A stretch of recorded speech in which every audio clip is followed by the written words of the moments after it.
छोटी बाटली जागी पाणी मोठी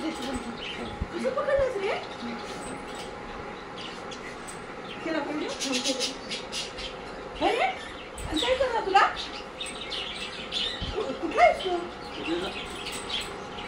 बापरे असं लागायचे नाही दामन आहे हा दामन थांबा